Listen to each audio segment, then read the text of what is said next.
Now, according to universal law of gravitation, every body in the universe attracts every other body. We have already studied with a force which is directly proportional to the product of their masses. Now, please remember, which this force is directly proportional to the product of their masses and inversely proportional to the square of the distance between them. This is law of gravitation. Now we will understand this law of gravitation with an example. Suppose two bodies A and B of masses m1 and m2 are lying at a distance r from each other.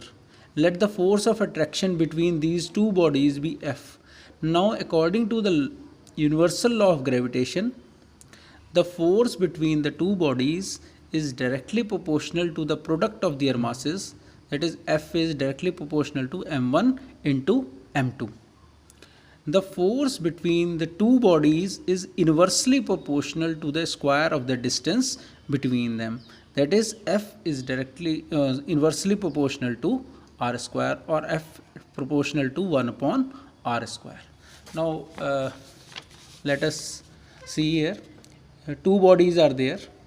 Let this body be m1, this body be m2, and they are separated by a distance r.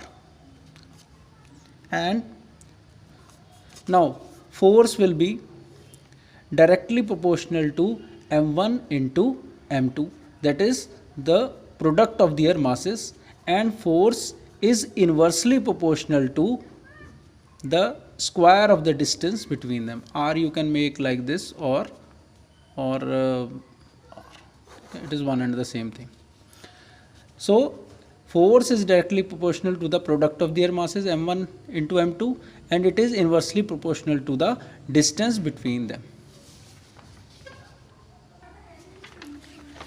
Combining equation 1 and 2, we get force is directly proportional to m1 m2 upon r square. So gravitational force is equal to g m1 m2 upon r square. See, so combining these equations, we get force is directly proportional to m1 m2, m1 into m2 upon r square.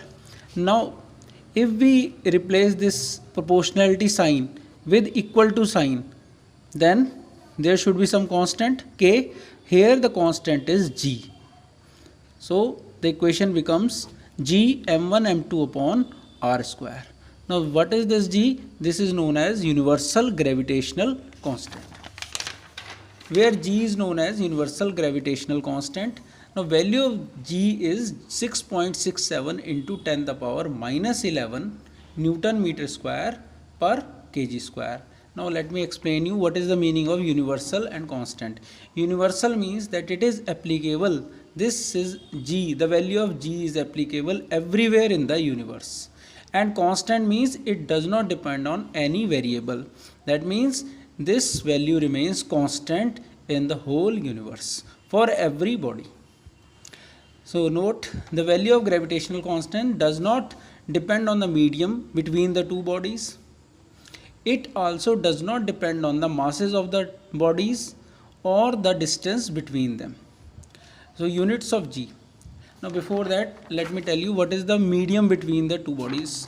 Let us suppose these two bodies are in the air, then the value of g will also be 6.67 into 10 the power minus 11 Newton meter square per kg square.